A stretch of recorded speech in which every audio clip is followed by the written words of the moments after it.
पिराणा जी समाधि ला के बैठे सी। उन्हां दे कोलों भाई लखू पहला डाकू हुंदा सी, जो लंघिया सुखना सुख ली ते मुड़ के वापस आके सुखना मूहरे रखती। सो कहण लग्या बई ये काहदी सुखना? कहंदे जी तुहाडी सुखना सुखी सी। सो कहण लग्या ये माड़ा काम कीता तूं, माड़े काम दे पैसे असीं नहीं लैंदे, ना असीं सुखना लैंदे। सो जदों इन्नी गल कही कहंदे फिर शराब भी दे देंगे। शराब देण लगे तो फिर चरनां ते डिग पिया। फिर वो मंदा बंदा सी, वो भी फिर मुखों सलाउण लग पिया भाई पिराणे नूं। भाई पिराणा जी कहण लगे जे तूं ये सारे काम छड्ड के 21 पाठ जपजी साहब दे रोज़ करेंगा तां तैनूं मैं बख्शांगा। कहना जी मैनूं पाठ आउंदा नहीं, कहने सिखा मैं देंगा। इस प्रकार मंदे बंदे भी चंगे पासे लग जाते हैं तो मंदे भी उस बंदे नूं सलाउंदे ने। साधु महात्मा तुरे जाण, किड्डा ही कोई माड़ा आदमी हो जरूर नमस्कार करता है। महात्मा जाते ने। सुनिया जोग जुगत तन भेद, नाम दे श्रवण करने करके जोग दी जुगती आ जाती है। शरीर दे सारे भेद पता लग जाते हैं। जोग जुड़न दी जुगती, तन शरीर दे भेद 72 करोड़ 72 अपने शरीर च काम करदी। जे नाड़ियां अपनियां शरीर दियां कल्ली कल्ली जोड़ के धरती दुआले घुमा दीए 4 चक्कर आ जाते हैं। इन्ना वड्डा शरीर दे अंदर जंजाल है। जिवें अजकल ऐसियां हुण मशीनां आ गईयां ने भी बंदे नूं विच खड़ा करके कल्ली कल्ली नाड़ी दिख जाती है कित्थे बीमारी है। महात्मा नूं सामने बंदा खड़ा होवे कहे जी पता ही नहीं लगता रोग की है। महात्मा सारे शरीर नूं देख, एक एक नाड़ी का पता हुंदा उन्हां नूं। कहणगे अच्छा दसदे नहीं हुंदे। कोई बंदा कहे मेरी बाबा जी छाती दर्द रहिंदा, डॉक्टर कहंदे तूं हुण बचना नहीं, कैंसर सी उहनूं। महात्मा कोल चलिया गया, कहंदे मैनू ठीक करो। वो ठीक असीं की करना तैनूं, आ हरियां मिर्चां लिया इत्थों।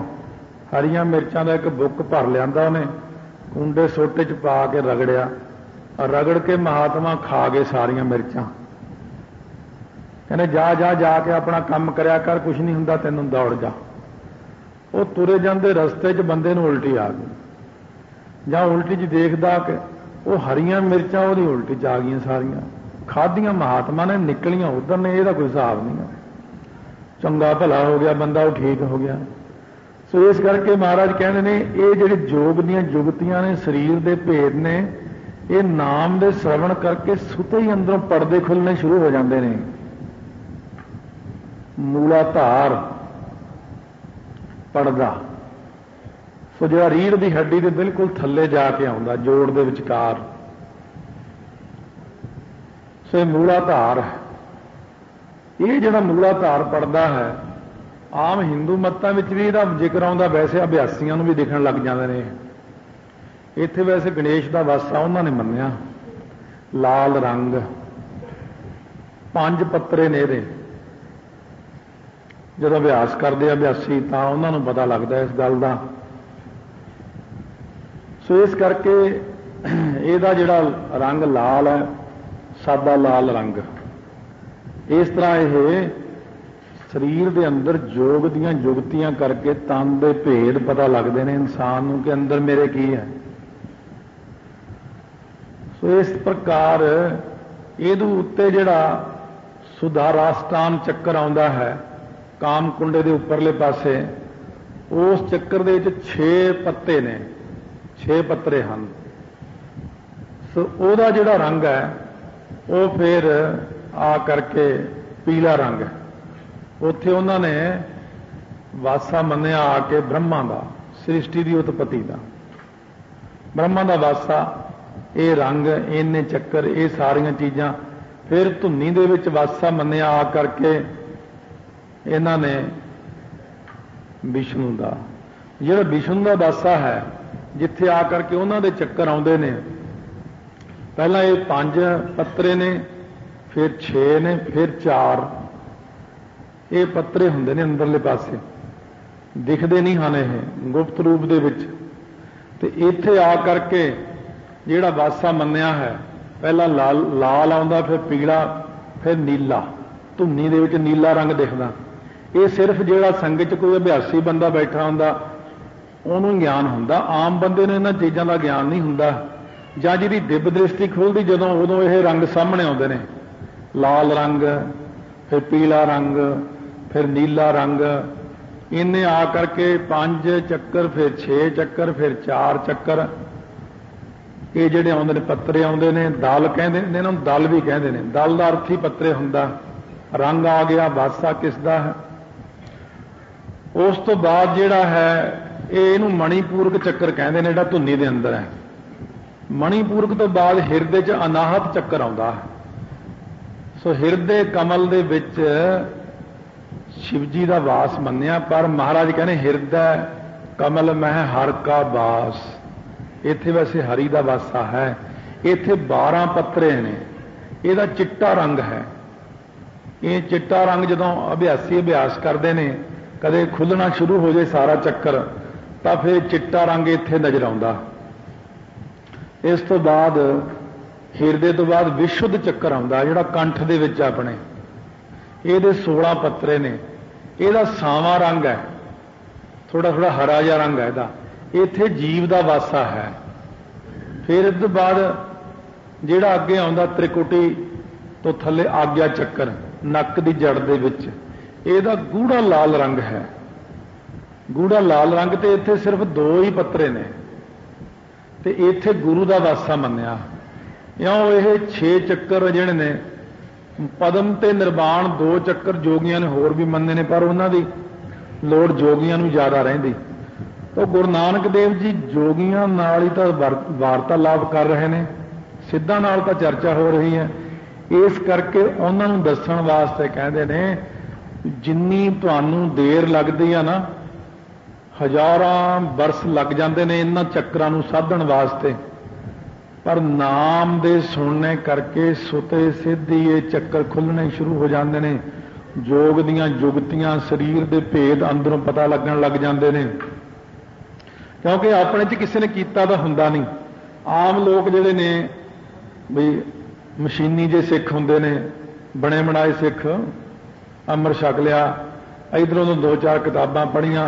देखो जी, ये सिख नूं ये चीज़ां नहीं कहणियां चाहिए। ये जोग अपना जोग मत नहीं है, पर यह गल है भी तुसीं हले चले ही कित्थे हो, जिहड़े 0 आंडे ते खड़े हो, तुसीं चले ही कित्थे हले, तुसीं तां काम कोई शुरू ही नहीं किया है। ये जिन्हां दे अंदर शुरू हो जाता उन्हां दे मैं नाल रहा होया, मैं सारियां चीज़ां खुद देखियां होईयां ने। जिहड़े 101 जपजी साहब का पाठ करते, 150-150 पाठ करते, जद उन्हां दे अंदरों ये कुंडलनी सुरजी सतसंगत खुलनी शुरू हुंदी आ ना, बड़ी आवाज़ आउंदी अंदरों पेट दे विचों। फिर मैनूं कहंदे आ मेरे जरा ढिड नूं कन्न ला के देखी। मैं कहा बड़ी गड़ गड़ दी आवाज़ आ रही अंदरों।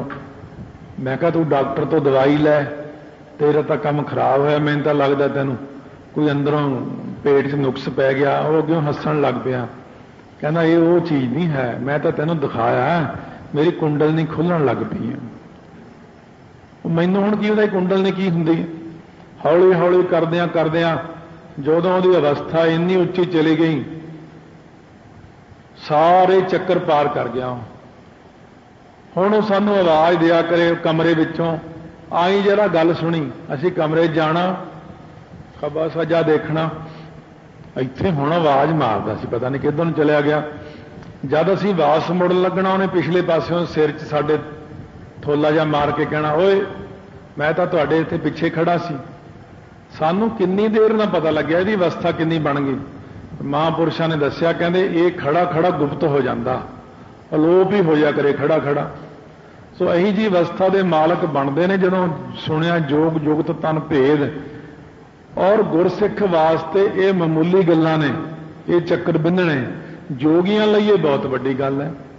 ये सिमरन दे नाल सुते सिद्धि ये चक्कर बिन्ने जाते हैं। किसे किसे नूं पटियाले च किरपा हुई है जी, हुई है जिन्होंने काफ़ी काफ़ी पाठ किए ने, ਉਹ ਜਦੋਂ ਆ ਕੇ ਪੁੱਛਣ ਆਉਂਦੇ ਨੇ ਤਾਂ ਪਤਾ ਚੱਲਦਾ ਵੀ ਇਹਦੇ ਤਾਂ ਹੁਣ ਹਿਰਦੇ 'ਚ ਜਾਪ ਆ ਗਿਆ, ਇਹਦੇ ਕੰਠ ਵਿੱਚ ਜਾਪ ਹੈ, ਇਹਦੇ ਹੁਣ ਹਿਰਦੇ 'ਚ ਜਾਪ, ਇਹਦੇ 'ਚ ਨਾਭੀ 'ਚ ਜਾਪ ਹੈ, ਰੋਮਾਂ ਰੋਮਾਂ ਦੇ 'ਚ ਜਾਪ ਹੈ। ਇਉਂ ਗੁਰੂ ਨਾਨਕ ਦੇਵ ਜੀ ਕਹਿੰਦੇ ਜੇ ਕੰਨਾਂ ਨਾਲ ਨਾਉ ਸੁਣੋ, ਨਾਏ ਸੁਣਿਆ ਨਾਉ ਊਪਜੈ। ਵਾਹਿਗੁਰੂ ਵਾਹਿਗੁਰੂ ਕੰਨਾਂ ਨਾਲ ਸੁਣੀ ਜਾਓ ਤੇ ਆਪਣੇ ਆਪ ਹੀ ਅੰਦਰੋਂ ਆਵਾਜ਼ ਆਉਣ ਲੱਗ ਜਾਣੀ। ਪਰ ਇੰਨਾ ਅਭਿਆਸ ਕੋਈ ਕਰਦਾ ਨਹੀਂ, ਕਿਉਂ ਧਿਆਨ ਜ਼ਿਆਦਾ ਮਾਇਆ ਵਿੱਚ ਹੈ, ਪਦਾਰਥਾਂ ਵਿੱਚ ਹੈ, ਖਾਣ ਪੀਣ ਵਿੱਚ ਹੈ, ਕੱਪੜਿਆਂ ਵਿੱਚ ਹੈ, ਗਹਿਣਿਆਂ ਵਿੱਚ ਧਿਆਨ ਹੈ, ਬੱਚਿਆਂ ਵਿੱਚ ਧਿਆਨ ਹੈ। ਹਜ਼ਾਰਾਂ ਪਾਸੇ ਧਿਆਨ ਖਿੰਡਿਆ ਹੋਣ ਕਰਕੇ ਪਰਮੇਸ਼ਰ 'ਚ ਧਿਆਨ ਆਪਣਾ ਜੁੜਦਾ ਨਹੀਂ। ਜੇ ਕਿਤੇ ਵਾਹਿਗੁਰੂ ਦੀ ਕਿਰਪਾ ਹੋ ਜਾਏ, ਮਹਾਰਾਜ ਦੀ ਮਿਹਰ ਹੋ ਜਾਏ, ਸਿਰ ਤੇ ਹੱਥ ਰੱਖ ਦੇਣ ਆਪਣਾ, ਤਾਂ ਸਾਰੇ ਕੁਝ ਕਰਦਿਆਂ ਹੋਇਆਂ ਵੀ ਗੁਰਪ੍ਰਸਾਦੀ ਜਿਨ੍ਹਾਂ ਲਿਵ ਲਾਗੀ ਤਿੰਨੀ ਵਿੱਚੇ ਮਾਇਆ ਪਾਇਆ, ਉਹ ਇੱਥੇ ਰਹਿ ਕੇ ਵੀ ਪ੍ਰਾਪਤ ਕਰ ਲੈਂਦੇ ਨੇ ਪਰਮੇਸ਼ਰ ਨੂੰ। ਸੁਣਿਆ ਸਾਸਤ ਸਿਮਰਤ ਵੇਦ, ਨਾਮ ਦੇ ਸ਼ਰਵਣ ਕਰਨੇ ਕਰਕੇ ਸ਼ਾਸਤਰ ਸਿਮਰਤੀਆਂ ਵੇਦ ਰਚੇ ਹਨ। 6 ਸ਼ਾਸਤਰ 27 ਸਿਮਰਤੀਆਂ, 4 ਵੇਦ। ਸ਼ਾਸਤਰ ਤੇ ਸਿਮਰਤੀਆਂ ਬਿਆਸ ਨੇ ਰਚੇ ਨੇ, ਜੇ ਹੋਰ ਮੁਨੀਆਂ ਨੇ ਰਚੇ ਨੇ। ਕਪਲ ਮੁਨੀ ਹੋਇਆ, 6 ਸ਼ਾਸਤਰ ਜਿਹੜੇ ਨੇ ਵੱਖੋ ਵੱਖਰੇ ਰਿਸ਼ੀਆਂ ਦੇ ਰਚੇ ਹੋਏ ਨੇ। 27 ਸਿਮਰਤੀਆਂ ਨੇ। ਇਹਨਾਂ ਨੇ ਵੀ ਤਾਂ ਪਹਿਲਾਂ ਨਾਮ ਨੂੰ ਸੁਣਿਆ। ਵੇਦ, ਵੇਦ ਦੀਆਂ ਰੀਚਾਂ 4 ਪਹਿਲਾਂ ਅਕਾਲ ਪੁਰਖ ਨੇ ਬ੍ਰਹਮਾ ਨੂੰ ਆਕਾਸ਼ਬਾਣੀ ਰਾਹੀਂ 4 ਲਾਈਨਾਂ ਦਿੱਤੀਆਂ, ਸਿਰਫ 4 ਮਹਾਵਾਕ। ਅਹੰ ਬ੍ਰਹਮਅਸਮੀ, ਅਹੰ ਬ੍ਰਹਮਅਕਰੈ। ਇਸ ਕਰਕੇ 4 ਲਾਈਨਾਂ ਹੀ ਸਿਰਫ ਦਿੱਤੀਆਂ, ਬਾਕੀ ਦੇ ਵੇਦ ਬ੍ਰਹਮਾ ਨੇ ਰਚੇ ਨੇ। ਸੋ ਇਸ ਕਰਕੇ ਸੁਣਿਆ। ਨਾਮ ਦੇ ਸ਼ਰਵਣ ਕਰਨੇ ਕਰਕੇ ਸ਼ਾਸਤਰ ਸਿਮਰਤੀਆਂ ਵੇਦ ਦੇ ਗਿਆਨ ਸੁਭਾਵਕ ਹੀ ਮਿਲ ਜਾਂਦੇ ਨੇ। ਜਦ ਪਹਿਲਾਂ ਵੀ ਆਪਾਂ ਸੁਣਿਆ, ਜਦ ਤੀਜੇ ਪਾਤਸ਼ਾਹ ਨੇ ਚੌਥੇ ਪਾਤਸ਼ਾਹ ਨੂੰ ਭੇਜਿਆ ਸੀ, ਲਾਹੌਰ ਮੁਕੱਦਮਾ ਕਰਤਾ ਸੀ ਬਈ ਮਹਾਰਾਜ ਦੀ ਕੀ ਲੋੜ ਹੈ, ਬਾਣੀ ਦੀ ਕੀ ਲੋੜ ਹੈ, ਬੌਲੀ ਸਾਹਿਬ ਦੀ ਕੀ ਲੋੜ ਹੈ। ਉਦੋਂ ਤੀਜੇ ਪਾਤਸ਼ਾਹ ਨੇ ਕਿਹਾ ਸੀ ਮੂਲ ਮੰਤਰ ਦੇ 5 ਪਾਠ ਕਰਕੇ ਖੱਬੇ ਪਾਸੇ ਦੇਖਿਓ, ਸ਼ਾਸਤਰ ਸਿਮਰਤੀਆਂ ਵੇਦ ਪੁਰਾਣ ਸਭ ਤੁਹਾਡੇ ਕੋਲ ਖੜੇ ਹੋਣਗੇ ਆ ਕੇ। ਨਾਮ ਦੀ ਇੰਨੀ ਸ਼ਕਤੀ ਹੈ ਕਿਉਂਕਿ ਨਾਮ ਇਹਨਾਂ ਨੂੰ ਸਾਰੇ ਨਾਲੋਂ ਵੱਡਾ ਹੈ। ਸੋ ਤਾਈਓ ਸਤਿਗੁਰੂ ਮਹਾਰਾਜ ਕਹਿੰਦੇ ਸਿਮਰਤ ਵੇਦ ਪੁਰਾਣ ਪੁਕਾਰਨ ਪੋਥੀਆਂ, ਨਾਮ ਬਿਨਾ ਸਭ ਕੂੜ ਗਾਲੀ ਹੋਛੀਆਂ। ਬਹੁ ਸ਼ਾਸਤਰ ਬਹੁ ਸਿਮਰਤੀ ਪੇਖੇ ਸਭ ਢੰਡੋਲ, ਪੂਜਸ ਨਾਹੀ ਹਰ ਹਰੇ ਨਾਨਕ ਨਾਮ ਅਮੋਲ। ਸੁਣਿਆ, ਇਹ ਪਾਠ ਯਾਦ ਰੱਖਿਓ, ਸੁਣਿਆ, ਸੁਣੀਏ ਨਹੀਂ ਬੋਲਣਾ ਇਹਨੂੰ, ਬਿਹਾਰੀ ਤੇ ਸਿਹਾਰੀ ਦਾ ਧਿਆਨ। ਸੁਣਿਆ ਸ਼ਾਸਤ ਸਿਮਰਤ ਵੇਦ। ਜੇ ਗਿਆਨ ਪ੍ਰਾਪਤ ਕਰਨਾ ਸ਼ਾਸਤਰਾਂ ਦਾ, ਸਿਮਰਤੀਆਂ ਦਾ, ਵੇਦਾਂ ਦਾ, ਤਾਂ ਮਹਾਰਾਜ ਕਹਿੰਦੇ ਉਹ ਨਾਮ ਸਰਵਣ ਕਰਨ ਨਾਲ ਹੀ ਆ ਜਾਂਦਾ। ਨਾਨਕ ਭਗਤਾਂ ਸਦਾ ਵਿਗਾਸ। ਭਗਤਾਂ ਨੂੰ ਤਾਂ ਸਦਾ ਹੀ ਖੇੜਾ ਬਣਿਆ ਰਹਿੰਦਾ ਹਿਰਦੇ 'ਚ, ਕਿਉਂਕਿ ਨਾਮ ਦਾ ਵਾਸਾ ਹੋ ਗਿਆ। ਹਿਰਦਾ ਹਰ ਹਰ ਹਰ ਤੁਹਾਨੂੰ ਉਪਜੀ। ਸੁਣਿਆ ਦੁਖ ਪਾਪ ਕਾ ਨਾਸ। ਨਾਮ ਦੇ ਸੁਣਨ ਕਰਕੇ ਹੌਲੀ ਹੌਲੀ ਦੁੱਖ ਅਤੇ ਪਾਪ ਆਪਣੇ ਆਪ ਹੀ ਨਾਸ ਹੋ ਜਾਂਦੇ ਨੇ, ਜੇ ਰੋਜ਼ ਬੰਦਾ ਨਾਮ ਸ਼ਰਵਣ ਕਰੇ। ਕਿਉਂ ਜਦੋਂ ਸਾਰੇ ਪਾਸਿਓਂ ਆਸ ਟੁੱਟ ਜਾਂਦੀ ਹੈ। ਪਹਿਲਾਂ ਤਾਂ ਆਪਣੀ ਆਸ ਕਈ ਥਾਈਂ ਹੁੰਦੀ ਹੈ, ਜਿਵੇਂ ਕੈਂਸਰ ਸੀ, ਬਹੁਤ ਤਕੜਾ ਮਰੀਜ਼, ਲੜਕੀ ਸੀ ਕੋਈ ਅਮਰੀਕਾ ਦੇ ਵਿੱਚ, ਪਰ ਡਾਕਟਰਾਂ ਨੇ ਕਿਹਾ ਵੀ ਹੁਣ ਸਾਡੇ ਵੱਲੋਂ ਤਾਂ ਜਵਾਬ ਹੈ, ਹੁਣ ਅਸੀਂ ਕੁਝ ਨਹੀਂ ਕਰ ਸਕਦੇ। ਉਹਦੇ ਮਾਂ-ਬਾਪ ਬਹੁਤ ਰੋਣ, ਬੱਚੀ ਵੀ ਰੋਵੇ। ਡਾਕਟਰ ਅੰਗਰੇਜ਼ ਸੀ, ਕਹਿਣ ਲੱਗੇ ਇੱਕ ਗੱਲ ਦੱਸਾਂ, ਤੁਸੀਂ ਪੰਜਾਬ ਦੇ ਰਹਿਣ ਵਾਲੇ ਹੋ। ਮੈਂ ਬਹੁਤ ਪਹਿਲਾਂ ਸ੍ਰੀ ਹਰਿਮੰਦਰ ਸਾਹਿਬ ਗਿਆ ਸੀ, ਮੈਂ ਉੱਥੇ ਇਸ਼ਨਾਨ ਵੀ ਕਰਕੇ ਆਇਆ। ਮੇਰਾ ਰੋਗ ਗੁਰੂ ਰਾਮਦਾਸ ਜੀ ਨੇ ਕੱਟਿਆ ਸੀ। ਮੈਨੂੰ ਉੱਥੇ ਯਕੀਨ ਹੈ, ਤੁਸੀਂ ਬੱਚੀ ਨੂੰ ਉੱਥੇ ਲੈ ਜਾਓ, 6 ਮਹੀਨੇ ਲਗਾਤਾਰ ਇਹਨੂੰ ਸਿਮਰਨ ਕਰਾਈ। ਵੈਸੇ ਇਹਦੀ ਉਮਰ ਤਾਂ 3 ਮਹੀਨੇ ਹੈ, ਜੇ ਉਹਨਾਂ ਨੇ ਕਿਰਪਾ ਕੀਤੀ ਹੋ ਸਕਦਾ ਉਹ ਮਿਹਰ ਕਰ ਦੇਣ। ਰੋਜ਼ ਇਸ਼ਨਾਨ 2 ਟਾਈਮ ਤੇ ਵਾਹਿਗੁਰੂ ਮੰਤਰ ਦਾ ਅਭਿਆਸ ਕਰਾਓ। ਜਦ ਉਹਦੇ ਮਾਂ-ਬਾਪ ਨੇ ਇੱਥੇ ਆ ਕੇ ਕਮਰਾ ਲੈ ਕੇ ਰਹਿਣ ਲੱਗ ਪਏ, ਸਿਮਰਨ ਕਰਾਉਣ ਲੱਗ ਪਏ, ਇਸ਼ਨਾਨ ਕਰਾਉਣ ਲੱਗ ਪਏ, 6 ਮਹੀਨਿਆਂ ਵਿੱਚ ਉਹ ਬੱਚੀ 9/9 ਹੋ ਗਈ। ਬਿਲਕੁਲ ਕੋਈ ਰੋਗ ਉਹਦੇ ਅੰਦਰ ਰਿਹਾ ਹੀ ਨਹੀਂ, ਕਿਉਂਕਿ ਉਹਨੇ ਸਾਰੇ ਪਾਸੇ ਛੱਡ ਕੇ ਇੱਕ ਗੱਲ ਕਹੀ ਸੀ, ਸਗਲ ਦੁਆਰ ਕਉ ਛਾੜ ਕੇ ਗਹੋ ਤੁਹਾਰੋ ਦੁਆਰ, बाह गहे राज अस गोबिंद दास। ਹੁਣ ਮਹਾਰਾਜ ਫਾਇਦਾ ਉਦੋਂ ਕਰਦੇ ਨੇ ਜਦੋਂ ਸਾਰੇ ਪਾਸਿਓਂ ਆਸ ਤੋੜ ਕੇ ਇੱਕਾ ਆਸ ਕਮਾਏ। ਇੱਕੋ ਗੁਰੂ ਗ੍ਰੰਥ ਸਾਹਿਬ ਦੀ ਆਸ, ਗੁਰੂ ਰਾਮਦਾਸ ਦੀ ਆਸ ਲਾ ਕੇ ਜਦੋਂ ਬੈਠ ਗਏ ਵੀ ਤੁਸੀਂ ਠੀਕ ਕਰਨਾ ਮਹਾਰਾਜ, ਤਾਂ ਮਹਾਰਾਜ ਉਸ ਵਕਤ ਫਿਰ ਕਿਰਪਾ ਕਰਦੇ ਨੇ। ਐਸਾ ਹੈ ਗੁਰੂ ਨਾਨਕ ਪਾਤਸ਼ਾਹ ਦਾ ਉਪਦੇਸ਼। ਹਾਲੇ ਤਾਂ ਕੁਛ ਵੀ ਨਹੀਂ ਹੈ, ਸਧਾਰਨ ਜੀ ਬੁੱਧੀ ਚੋਂ ਆਪਾਂ ਸਧਾਰਨ ਜਿਹਾ ਉਪਦੇਸ਼ ਸੁਣਿਆ। ਪਰ ਜੇ ਆਪ ਗੁਰੂ ਨਾਨਕ ਦੇਵ ਜੀ ਕਿਰਪਾ ਕਰਨ, ਇਸ ਪੌੜੀ ਦੇ ਅਰਥ ਕਰਨ, ਤਾਈਓ ਸੋਝੀ ਪੈ ਸਕਦੀ ਹੈ। ਮਹਾਰਾਜ ਕਹਿੰਦੇ ਆਪ ਆਪਣੀ ਬੁੱਧ ਹੈ ਜੇਤੀ, ਬਰਨਦ ਪੈਨ ਪੈਨ ਤੁਹ ਤੇਤੀ, ਤੁਮਰਾ ਲਖਾ ਨਾ ਜਾਏ ਪਸਾਰਾ, ਕਿਹ ਬਿਦ ਸਜਾ ਪ੍ਰਥਮ ਸੰਸਾਰਾ। ਤੇਰੀ ਬਾਣੀ ਦਾ ਕੋਈ ਅੰਤ ਨਹੀਂ, ਅਗਾਧ ਬੋਧ ਬਾਣੀ ਹੈ, ਜਿਵੇਂ ਅਸਮਾਨ ਦਾ ਕੋਈ ਅੰਤ ਨਹੀਂ, ਸਮੁੰਦਰ ਦਾ ਕੋਈ ਅੰਤ ਨਹੀਂ। ਇਸੇ ਪ੍ਰਕਾਰ ਗੁਰਬਾਣੀ ਦਾ ਕੋਈ ਅੰਤ ਹੈ ਹੀ ਨਹੀਂ ਨਾ। ਇਹ ਤਾਂ ਮਾੜਾ ਮੋਟਾ ਸਿੱਖ ਕੇ ਅੱਗੇ ਸੁਣਾ ਦੇਣਾ ਕੋਈ ਜ਼ਿਆਦਾ ਵੱਡੀ ਗੱਲ ਨਹੀਂ ਹੁੰਦੀ। ਗੱਲ ਤੇ ਜਦੋਂ ਆਪਣੀ ਆਪ ਅਵਸਥਾ ਬਣੇ ਉਹ ਸਾਰਿਆਂ ਨਾਲੋਂ ਵੱਡੀ ਚੀਜ਼ ਹੁੰਦੀ ਹੈ। ਤਾਂ ਤੁਸੀਂ ਸਾਧ ਸੰਗਤ ਆਪਣੀ ਅਵਸਥਾ ਬਣਾਉਣੀ ਹੈ, ਕੋਸ਼ਿਸ਼ ਕਰੋ। ਵਾਹਿਗੁਰੂ ਤੋਂ ਟਾਈਮ ਮੰਗੋ। ਮਹਾਰਾਜ ਇਹਨਾਂ ਜੰਜਾਲਾਂ ਚੋਂ ਕੱਢ ਕੇ ਸਾਨੂੰ ਵੀ ਸਿਮਰਨ ਦੀ ਦਾਤ ਬਖਸ਼ੋ। 12-12 ਘੰਟੇ ਦਾ ਸਿਮਰਨ ਮੰਗੋ, 24-24 ਘੰਟੇ ਵਾਹਿਗੁਰੂ ਤੋਂ ਮੰਗੋ, 24 ਘੰਟੇ ਹੀ ਤੇਰਾ ਨਾਮ ਜਪੀ ਜਾਈਏ।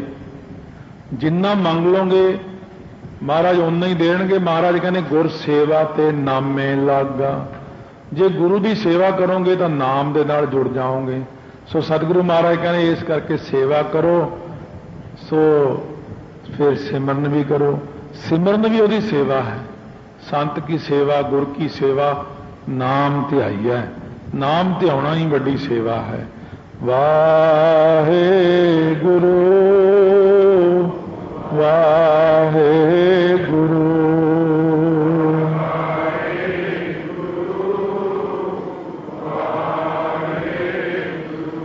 ਵਾਹਿਗੁਰੂ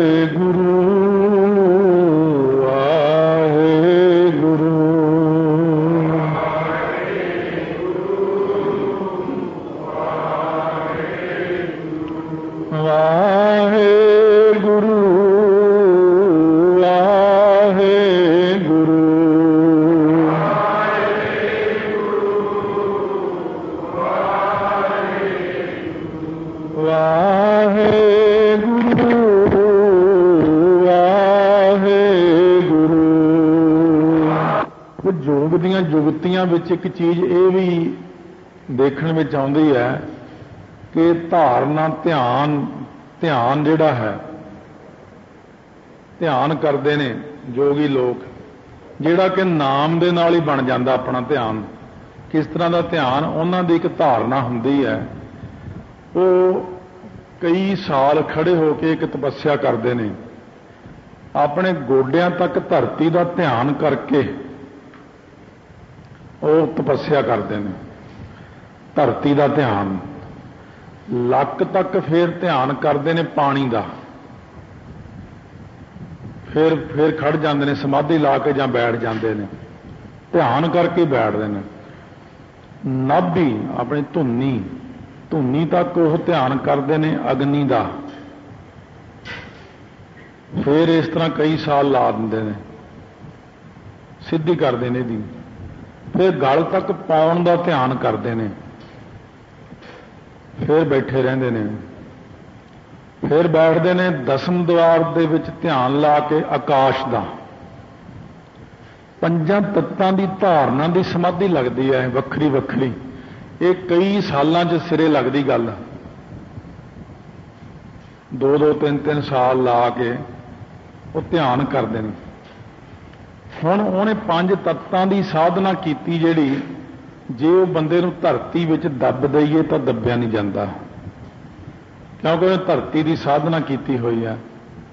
ਜੇ ਉਹਨੂੰ ਪਾਣੀ 'ਚ ਡੁਬੋਈਏ ਉਹ ਡੁੱਬਦਾ ਨਹੀਂ, ਕਿਉਂਕਿ ਉਹਨੇ ਲੱਕ ਤੱਕ ਪਾਣੀ ਦਾ ਧਿਆਨ ਕਰਕੇ ਸਾਧਨਾ ਕੀਤੀ।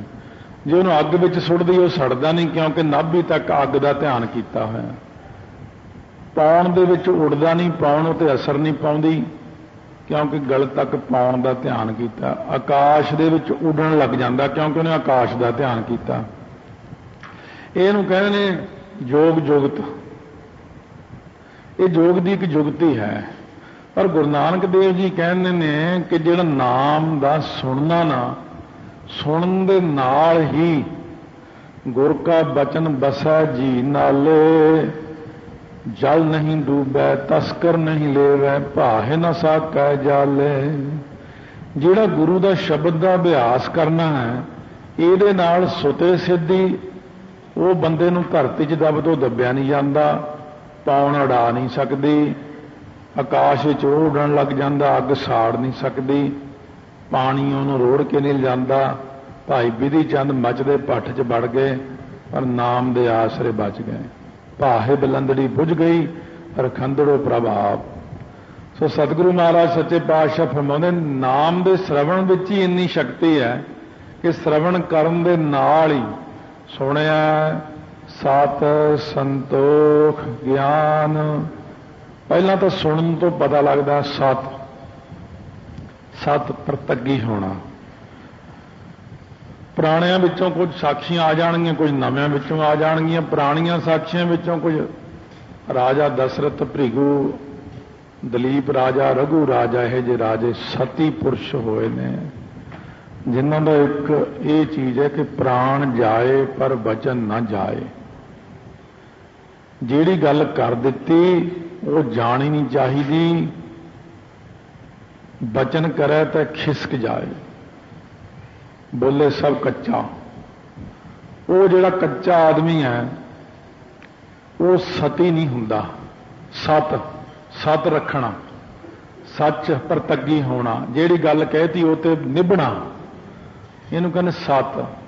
ਇਹ ਜਿਹੜਾ ਸਤ ਹੈ ਹਰੇਕ ਬੰਦੇ 'ਚ ਨਹੀਂ ਆਉਂਦਾ। ਖਾਸ ਕਰ ਅੱਜ ਦੇ ਯੁੱਗ ਵਿੱਚ ਕਹਿੰਦੇ ਕੁਛ ਨੇ ਕਰਦੇ ਕੁਛ ਨੇ। ਕਹਿ ਹੋਰ ਗੱਲ ਜਾਣੀ, ਕਹਿਣਗੇ 2 ਮਿੰਟ ਤੱਕ ਆਇਆ ਬਸ, ਆਉਂਦੇ ਨਹੀਂ, ਕਈ ਘੰਟੇ ਨਹੀਂ ਆਉਂਦੇ। ਫਿਰ ਪੁਰਾਣੇ ਲੋਕ ਇਸ ਤਰ੍ਹਾਂ ਨਹੀਂ ਸੀ ਕਰਦੇ ਹੁੰਦੇ। ਉਹ ਜੋ ਕਹਿ ਗਏ ਸੋ ਕਰਦੇ ਸਨ। ਜੋ ਬਚਨ ਉਹਨਾਂ ਨੇ ਕਰ ਦਿੱਤਾ ਉਹੀ ਬਚਨ ਨਿਭਾਉਣਾ ਹੈ ਉਹਨਾਂ ਨੇ। फिर इसी तरह ही गुरसिखां ने 10 ਸਰੂਪਾਂ तक बचन निभाए, ਜਿਹੜੇ ਜਿਹੜੇ बचन ਕੀਤੇ ਨੇ। क्योंकि ये असल में कथा चल ही पहले पातशाह वेले ਦੀ रही है। ਹੁਣ ਜੇ ਇਹਦੇ 'ਚ ਆਪਾਂ ਬਾਕੀ ਦੇ ਬਾਅਦ ਦੇ ਸਰੂਪਾਂ ਦੇ ਵਿਚਾਰ ਲਾ ਸਕਦੇ ਹਾਂ, ਪਰ ਕਿਉਂਕਿ ਜਿਹੜੀ ਚਰਚਾ ਹੋ ਰਹੀ ਉਹ ਸਿੱਧਾ ਨਾਲ ਹੋ ਰਹੀ, ਇਸ ਕਰਕੇ ਉਹਨਾਂ ਦੇ ਮਤ ਮੁਤਾਬਕ ਹੀ ਉਹਨਾਂ ਨੂੰ ਸਮਝਾਇਆ ਜਾ ਰਿਹਾ। ਵਿੱਚ ਵਿੱਚ ਆਪਾਂ ਬਾਅਦ ਦੇ ਬਚਨ ਵੀ ਕਰ ਸਕਦੇ ਹਾਂ। ਹੁਣ ਤੁਸੀਂ ਦੇਖ ਲਓ ਸਤ ਰੱਖਿਆ, ਜਿਨ੍ਹਾਂ ਜਿਨ੍ਹਾਂ ਨੇ ਇੱਕ ਸਾਖੀ ਲੈ ਲਈ ਆਪਾਂ ਦਸ਼ਰਥ ਦੀ, ਉਹਨੇ ਸਤ ਰੱਖਿਆ। ਕਈ ਨੂੰ ਬਚਨ ਦੇਤਾ ਵੀ ਮੈਂ ਤੇਰੇ ਮੌਕੇ ਤੇ ਤੈਨੂੰ 3 ਵਰ ਦਿਆਂਗਾ, ਜਿਹੜੇ ਉਹਨੇ ਕਿਹਾ ਸੀ ਮੰਗ ਕੀ ਮੰਗਦੀ, 3 ਚੀਜ਼ਾਂ ਮੰਗਾਂਗੀ ਫਿਰ ਕਿਤੇ ਮੰਗ ਲਵਾਂ। ਸੋ ਇਸ ਪ੍ਰਕਾਰ ਦੇ ਜਿਹੜੀ ਚੀਜ਼ਾਂ ਹੁੰਦੀਆਂ ਨੇ ਬਚਨ ਕਰਕੇ ਫਿਰ ਮੁੱਕਰਨਾ ਨਾ, ਇਹਨੂੰ ਸਤ ਕਹਿੰਦੇ ਨੇ। ਤੇ ਆਪਣੇ ਸਿੰਘਾਂ ਨੇ ਵੀ 10 ਸਰੂਪਾਂ ਤੱਕ ਹੁਣ ਤੱਕ ਵੀ ਕਈ ਸਤ ਵਿੱਚ ਕਾਇਮ ਰਹਿੰਦੇ ਨੇ, ਜਿਹੜੇ ਆਪਣੇ ਕੀਤੇ ਹੋਏ ਬਚਨ ਤੋਂ ਮੁੱਕਰਦੇ ਨਹੀਂ ਹਨ, ਜੋ ਮਰਜ਼ੀ ਹੋ ਜਾਏ। ਸੋ ਇਸ ਪ੍ਰਕਾਰ ਇਹ ਸੁਣ ਕੇ ਹੀ ਪਤਾ ਲੱਗਦਾ ਕਿ ਸਤ ਕੀ ਚੀਜ਼ ਹੈ। ਸੰਤੋਖ ਇਹਨੂੰ ਕਹਿੰਦੇ ਨੇ, ਯਥਾ ਲਾਭ ਤਥਾ ਸੰਤੁਸ਼ਟ ਹੋਣਾ ਸੰਤੋਖ ਹੈ। ਜਿੰਨਾ ਮਿਲ ਗਿਆ ਖਾ ਲਿਆ। ਗਿਆਨ ਪਤਾ ਲੱਗਦਾ ਕਿ ਗਿਆਨ ਦਾ ਮਤਲਬ ਕੀ ਹੈ। ਗਿਆਨ ਸਧਾਰਨ ਨੌਲੇਜ ਵੀ ਹੁੰਦੀ ਆ ਆਮ ਚੀਜ਼ਾਂ ਦੀ, ਪਰ ਇੱਥੇ ਗਿਆਨ ਦੇ ਨੰਨੇ ਨੂੰ ਔਂਕੜ ਹੈ ਬ੍ਰਹਮ ਗਿਆਨ। ਵੈਸੇ ਹੁਣ ਇਹਦੇ 'ਚ 2 ਚੀਜ਼ਾਂ ਆ ਜਾਂਦੀਆਂ, ਇੱਕ ਗਿਆਨ ਤੇ ਇੱਕ ਧਿਆਨ। ਜਿਹੜੀ ਚੀਜ਼ ਦਾ ਕੋਈ ਸਰੂਪ ਨਹੀਂ ਹੈ ਉਹਦਾ ਆਪਾਂ ਧਿਆਨ ਨਹੀਂ ਕਰ ਸਕਦੇ, ਉਹਦਾ ਗਿਆਨ ਲੈ ਸਕਦੇ ਹਾਂ। ਜਿਹੜੀ ਚੀਜ਼ ਦਾ ਕੋਈ ਆਕਾਰ ਹੈ ਉਹਦਾ ਧਿਆਨ ਕਰ ਸਕਦੇ ਹਾਂ। ਇਹ ਵੀ ਸੁਣ ਕੇ ਹੀ ਪਤਾ ਲੱਗਦਾ।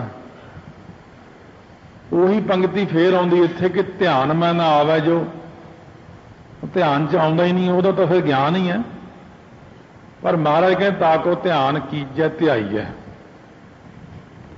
ਮਹਾਰਾਜ ਨਾਲੇ ਤੁਸੀਂ ਕਹਿੰਦੇ ਧਿਆਨ 'ਚ ਨਹੀਂ ਆਉਂਦਾ, ਫਿਰ ਧਿਆਨ ਉਹਦਾ ਕਿਵੇਂ ਕਰੀਏ? ਕਹਿੰਦੇ ਉਹਨੂੰ ਇਉਂ ਧਿਆਨ ਕਰੋ ਬਈ ਬਹੁਤ ਪ੍ਰਕਾਸ਼ ਹੀ ਪ੍ਰਕਾਸ਼ ਹੈ, ਪ੍ਰਕਾਸ਼ ਹੀ ਪ੍ਰਕਾਸ਼ ਹੈ, ਬਸ ਹੋਰ ਕੁਛ ਨਹੀਂ ਹੈ। ਔਰ ਉਹ ਸਰਬ ਵਿਆਪਕ ਪ੍ਰਕਾਸ਼ ਹੈ। ਇਉਂ ਧਾਨ ਕਰਕੇ ਉਸ ਅਕਾਲ ਪੁਰਖ ਦਾ। ਫਿਰ ਇਹਦੇ ਵਿੱਚ ਵੀ ਨਿਰਮਲਤਾ ਆਉਂਦੀ ਹੈ। ਪ੍ਰਕਾਸ਼ ਤਾਂ ਕਈ ਪ੍ਰਕਾਰ ਦਾ। ਪ੍ਰਕਾਸ਼ ਤਾਂ ਸੂਰਜ ਦੇ ਚੜਾਓ ਵੇਲੇ ਪਹੁ ਫਟਾਲੇ ਸਵੇਰੇ 4:15 ਵਜੇ ਦੇ ਕਰੀਬ ਮਾੜਾ ਮਾੜਾ ਪ੍ਰਕਾਸ਼ ਹੁੰਦਾ, ਪਰ ਉਹ 'ਚ ਹਨੇਰਾ ਮਿਲਿਆ ਹੁੰਦਾ। ਫਿਰ 5:30 ਵਜੇ ਥੋੜਾ ਜਿਹਾ ਹੋਰ ਪ੍ਰਕਾਸ਼, ਪਰ ਉਹ ਵੀ ਕਲੀਅਰ ਨਹੀਂ ਹੈ। ਪਰ ਜਦੋਂ ਸੂਰਜ ਚੜ੍ਹਦਾ ਹੈ ਉਦੋਂ ਲਾਲੀ ਦਾ ਪ੍ਰਕਾਸ਼ ਹੈ, ਉਹ ਵੀ ਪੂਰਾ ਸਾਫ਼ ਨਹੀਂ ਹੈ। ਪੂਰਾ ਸਾਫ਼ ਪ੍ਰਕਾਸ਼ ਤਾਂ ਇਸ ਵਕਤ ਹੈ ਜਿਹਦੇ ਵਿੱਚ ਪਾਰਦਰਸ਼ਕ ਹੈ, ਸਾਰਾ ਕੁਝ ਨਜ਼ਰ ਆਉਂਦਾ। ਬ੍ਰਹਮ ਗਿਆਨ ਵਿੱਚ ਪਾਰਦਰਸ਼ਕ ਪ੍ਰਕਾਸ਼ ਹੁੰਦਾ। ਇੱਕ ਪ੍ਰਕਾਸ਼ ਤਾਂ ਉਦੋਂ ਵੀ ਧੁੰਦ ਪਈ ਹੁੰਦੀ ਹੈ, ਧੁੰਦ ਵਿੱਚ ਆਪਾਂ ਨੂੰ ਧੁੰਦਲਾ ਜਿਹਾ ਦਿਖਦਾ ਦੂਰ ਦੂਰ ਤੱਕ, ਜਦੋਂ ਥੋੜੀ ਥੋੜੀ ਧੁੰਦ ਪਈ ਹੋਵੇ। ਪ੍ਰਕਾਸ਼ ਤਾਂ ਉਹ ਵੀ ਹੈ, ਪਰ ਜੇ ਆਪਾਂ ਕਹੇ ਧੁੰਦ ਹਟ ਜਾਂਦੀ ਤਾਂ ਚੰਗਾ ਸੀ, ਕਿਉਂਕਿ ਸਾਨੂੰ ਤਾਂ ਇਹ ਗੱਡੀ ਚਲਾਉਣੀ ਬਹੁਤ ਔਖੀ ਹੋਈ ਪਈ ਹੈ, ਜਾਣਾ ਆਉਣਾ ਬੜਾ ਔਖਾ। ਜੇ ਧੁੰਦ ਹਟ ਜਾਏ ਤਾਂ ਬਿਲਕੁਲ ਹੀ ਸ਼ੁੱਧ ਪ੍ਰਕਾਸ਼ ਹੋ ਜਾਂਦਾ, ਬਿਲਕੁਲ ਪਾਰਦਰਸ਼ਕ ਪ੍ਰਕਾਸ਼ ਹੈ ਪਰਮੇਸ਼ਰ। ਜਿੰਨਾ ਹੁਣ ਪਾਰਦਰਸ਼ਕ ਆਪਾਂ ਇੱਕ ਦੂਜੇ ਨੂੰ ਦੇਖ ਰਹੇ ਹਾਂ, ਇੰਨਾ ਹੀ ਪਾਰਦਰਸ਼ਕ ਪਰਮੇਸ਼ਰ ਦਾ ਪ੍ਰਕਾਸ਼ ਹੈ। ਉਦਾਹਰਣ ਵਜੋਂ ਹੈ, ਪਰ ਇੰਨਾ ਹੈ ਨਹੀਂ। ਇਸ ਤੋਂ ਵੀ ਕਰੋੜਾਂ ਗੁਣਾ ਅਰਬਾਂ ਗੁਣਾ ਜ਼ਿਆਦਾ ਪਾਰਦਰਸ਼ਕ ਪ੍ਰਕਾਸ਼ ਹੈ ਪਰਮੇਸ਼ਰ ਦਾ। ਸੋ ਮਹਾਰਾਜ ਕਹਿੰਦੇ ਇਸ ਕਰਕੇ ਉਸ ਪ੍ਰਕਾਸ਼ ਦਾ ਧਿਆਨ ਧਰ ਕੇ ਬੋਲੋ ਜੀ ਵਾਹਿਗੁਰੂ। ਉਹ ਪ੍ਰਕਾਸ਼।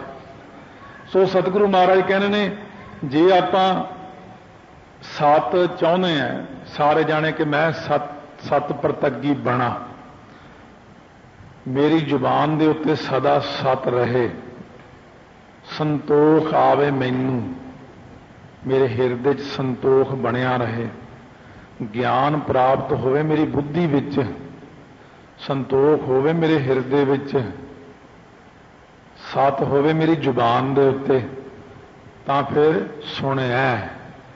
ਨਾਮ ਦੇ ਸੁਣਨੇ ਕਰਕੇ ਬੰਦੇ ਦੇ ਅੰਦਰ ਸਤ, ਸੰਤੋਖ, ਗਿਆਨ, ਦਇਆ, ਧਰਮ, ਵਿਚਾਰ, ਖਿਮਾ, ਧੀਰਜ ਸਾਰੇ ਗੁਣ ਜਿਹੜੇ ਨੇ ਨਾਮ ਦੇ ਬੂਟੇ ਨੂੰ ਲੱਗਦੇ ਨੇ।